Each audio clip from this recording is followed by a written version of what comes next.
akan membahas tentang kehebatan para ulama dalam sebuah perdebatan.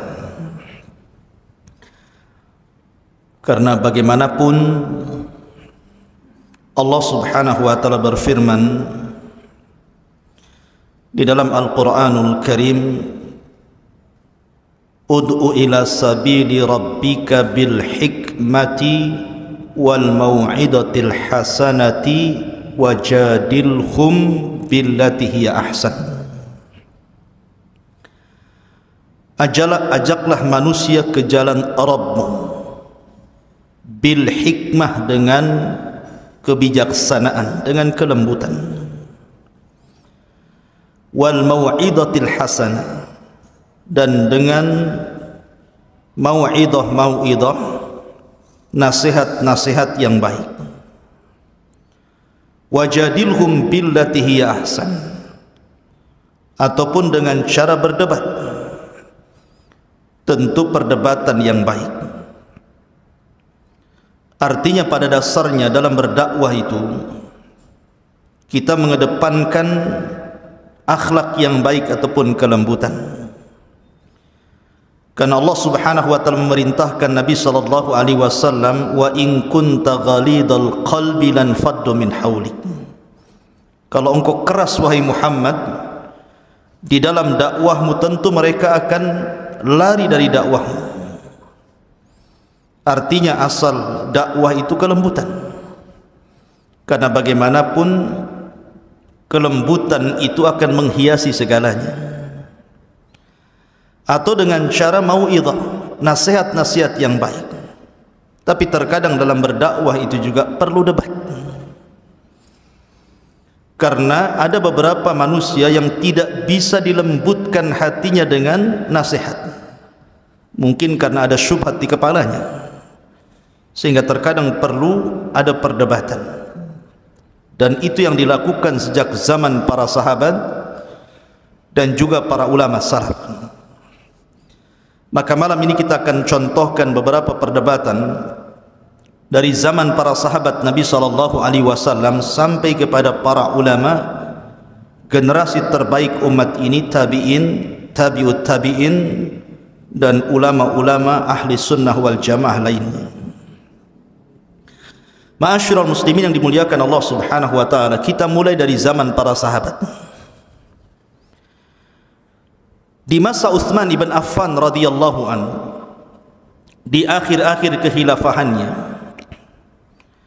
kita tahu bahwa banyak orang-orang yang kemudian terpengaruh dengan ajaran Sabaiyah, pengikut Abdullah ibn Saba, seorang Yahudi Yaman yang pura-pura masuk Islam tapi ingin menghancurkan Islam.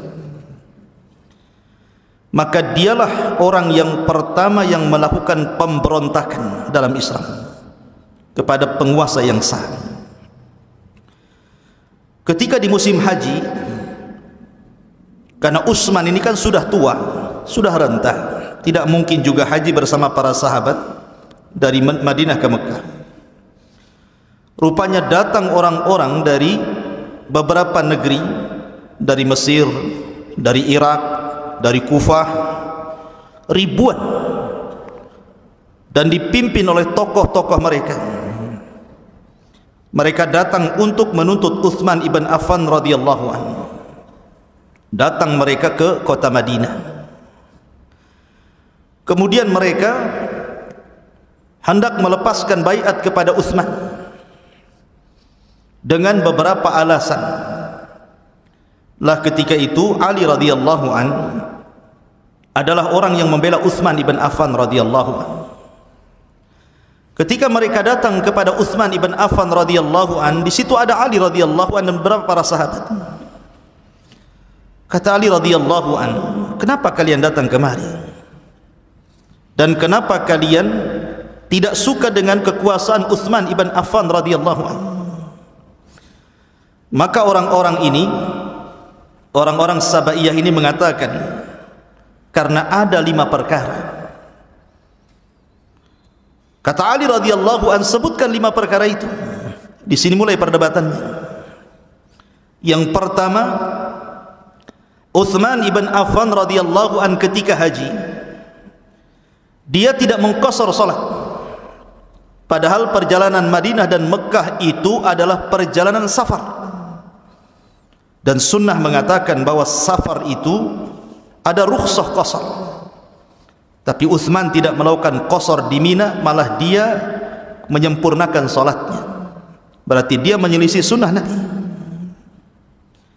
Kemudian kata Ali, yang kedua apa? Yang kedua, Utsman ibn Affan radhiyallahu an memiliki peternakan unta. Dia gemukkan unta-unta itu, kemudian unta-unta itu untuk kepentingan dia dan keluarganya. Padahal unta-unta itu milik kaum muslimin. Mungkin bahasa kita, Utsman korupsi. Kemudian yang ketiga kata Ali, apalagi? Maka mereka mengatakan Utsman ibn Affan telah membakar Al-Quran. Lihat bagaimana seseorang bisa membakar Al-Quran. Harusnya Quran itu dimuliakan, bukan dibakar. Kemudian kata Ali radhiyallahu an, yang keempat apa? Yang keempat, Utsman memerintahkan gubernur-gubernur di daerah-daerah semua dari kerabatnya, dan ini nepotisme. Kemudian kata Ali radhiyallahu an, lalu yang terakhir apa? Yang terakhir, Utsman ibn Affan radhiyallahu an telah menjadikan para pemimpin di bawahnya sigharus sahabah, sahabat-sahabat pemula. Kan banyak sahabat-sahabat senior. Kata Ali radhiyallahu an, ada lagi? Tidak ada lagi. Dari sini Ali mulai menjawab. Kata Ali radhiyallahu an, baik, saya akan jawab. Adapun Utsman radhiyallahu an, dia tidak mengqasar salat karena Utsman itu memiliki istri di Mekah dan punya rumah di situ. Artinya bahwa Utsman itu dari Madinah ke Mekah dia pulang karena punya juga istri di situ. Kan Utsman istrinya banyak. Berarti dia di situ dihukumi mukim, bukan safar. Wajar Utsman tidak mengqasar. Kemudian yang kedua, tuduhan kalian kepada Utsman bahwa Utsman menggemukkan unta-unta itu untuk kepentingannya, saya sebagai saksinya bahwa Utsman tidak ada tujuan untuk kepentingan dia dan keluarganya. Itu semua adalah infak bagi kaum muslimin. Kemudian yang ketiga, adapun Utsman membakar mushaf, membakar Quran, Utsman itu membakar mushaf qiraah yang syaddah, qiraah yang tidak masyhur.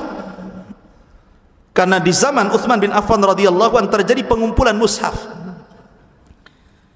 Kan sahabat Nabi SAW itu ada yang memang ditunjuk oleh Rasul sebagai sekretarisnya, setiap turun wahyu dicatat. Ada juga sahabat itu yang mencatat sendiri-sendiri di rumahnya, sehingga terkadang antara catatan satu sahabat dengan yang lainnya itu terkadang ada perbedaan lafaz.